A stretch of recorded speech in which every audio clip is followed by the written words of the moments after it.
Hi everyone welcome back. ಎಲ್ಲ ವಿದ್ಯಾರ್ಥಿಗಳು ಕಾಯ್ತಾ ಇದ್ರಿ ಸಿಟಿ ರಿಸಲ್ಟ್ ಯಾವಾಗ ಬರುತ್ತೆ ಅಂತ ಅಫಿಷಿಯಲ್ ಅನೌನ್ಸ್ಮೆಂಟ್ ಕೂಡ ಆಗಿದೆ. ಸಿಟಿ ರಿಸಲ್ಟ್ ಬಂದ್ಬಿಟ್ಟು ಮೇ 24th ಅಂದ್ರೆ ನಾಳೆ ಮಧ್ಯಾಹ್ನ 2 ಗಂಟೆ ನಂತರ ನಿಮಗೆ ರಿಸಲ್ಟ್ ಬಂದ್ಬಿಟ್ಟು ಅನೌನ್ಸ್ಮೆಂಟ್ ಮಾಡ್ತೀವಿ ಅಂತ ಘೋಷಣೆ ಕೂಡ ಮಾಡಿದ್ದಾರೆ. ಹೈಯರ್ ಎಜುಕೇಶನ್ ಮಿನಿಸ್ಟರ್ ಆದ ಡಾಕ್ಟರ್ MC ಸುಧಾಕರ್ ಅವರು ಡಿಕ್ಲೇರ್ ಕೂಡ ಮಾಡ್ತಾರೆ ಅಟ್ KE ಆಫೀಸ್ ಮಲ್ಲೇಶ್ವರಂ ಅಲ್ಲಿ ಬೆಳಗಿನ ಜಾವ 11:30ಗೆ ನಾಳೆ 11:30ಗೆ ಡಿಕ್ಲೇರ್ ಕೂಡ ಮಾಡ್ತಾರೆ. ಬಟ್ ಅಲ್ಲಿ ಘೋಷಣೆ ಕೂಡ ಮಾಡ್ತಾರೆ ಯಾವ ರೀತಿ ಫಲಿತಾಂಶ, ಯಾರು ಟಾಪರ್ಸ್, ಯಾವ ರೀತಿ ಹಿಂಗೆ ಅಂತ. ನಿಮಗೆ ರಿಸಲ್ಟ್ ಬಂದ್ಬಿಟ್ಟು ನಿಮಗೆ ಲೈವ್ ಆಗೋದು ಅಂದ್ರೆ ನಿಮ್ಗೆ ಯಾವೆಲ್ಲ ಎಷ್ಟು ಅಂಕಗಳು, ನಮ್ದು ರ್ಯಾಂಕಿಂಗ್ ಎಷ್ಟು ಅಂತ ನೋಡ್ಕೊಳ್ಳೋದು ಆಫ್ಟರ್ 2 PM ಅಂತೇಳಿ ಘೋಷಣೆ ಕೂಡ ಮಾಡಿದ್ದಾರೆ. ಆಲ್ ದ ಬೆಸ್ಟ್, ರಿಸಲ್ಟ್ ಚೆನ್ನಾಗಾಗ್ಲಿ. ಕಡಿಮೆ ಇದ್ರೂ ಪರವಾಗಿಲ್ಲ, ಜಾಸ್ತಿ ಇದ್ರೂ ಪರವಾಗಿಲ್ಲ. ಆಲ್ ದ ಬೆಸ್ಟ್ ಹೇಳಕ್ ಇಷ್ಟಪಡ್ತೀನಿ. ಲಿಂಕ್ ಕೂಡ ಕೊಟ್ಟಿದ್ದಾರೆ, 2 ಲಿಂಕ್ ಇರುತ್ತೆ ನೋಡಿ. ಡಿಸ್ಕ್ರಿಪ್ಷನ್ ಬೇಕಾದ್ರೆ ಕೊಟ್ಟಿರ್ತೀನಿ, ಕಮೆಂಟ್ ಬಾಕ್ಸಲ್ಲಿ 2 ಕೊಟ್ಟಿದ್ದಾರೆ. KRresult.nic.in ಅದನ್ನ ಕ್ಲಿಕ್ ಮಾಡಿದೆ ನೋಡಿ. ಇದು ಮಾಮೂಲಿ ನೀವು ರಿಸಲ್ಟ್ ನೋಡಿದ್ರಲ್ಲ, ನೀವು ಸೇಮ್ ನೀವು PUC ರಿಸಲ್ಟ್ ನೋಡಿದ್ರಿ, SSLC ರಿಸಲ್ಟ್ ನೋಡಿದ್ರಲ್ಲ, ಅದರಲ್ಲೇ ಇಲ್ಲಿ ಸಪ್ರೇಟ್ ಒಂದು ಟ್ಯಾಬ್ ಬರುತ್ತೆ.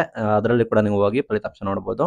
ಆರ್ ನಿಮಗೆ ಆಗಲ್ಲ ಅಂದ್ರೆ ಸೇಮ್ ನಿಮಗೆ ಆಲ್ರೆಡಿ ನೀವು CET ಅಪ್ಲಿಕೇಶನ್ ಹಾಕ್ಬೇಕಾದ್ರೆಲ್ಲ ನೋಡ್ತಾ ಇದ್ದೀರಲ್ಲ, ಅಫಿಷಿಯಲ್ ವೆಬ್ಸೈಟ್ cetonline.karnataka.government.in ಈ ಅಫಿಷಿಯಲ್ ವೆಬ್ಸೈಟ್ ಲೋಡ್ ಆಗ್ತಾ ಇದೆ ನೋಡಿ. ಇದರಲ್ಲೂ ಕೂಡ ನೀವು ನೋಡ್ಬೋದು. ನಾಳೆ ರಿಸಲ್ಟ್ ಅನೌನ್ಸ್ಮೆಂಟ್ ಕೂಡ ಆಗ್ತಾ ಇದೆ. ಈಗ ಓಪನ್ ಆಗುತ್ತೆ ನಾಳೆ ನೋಡಿ. All the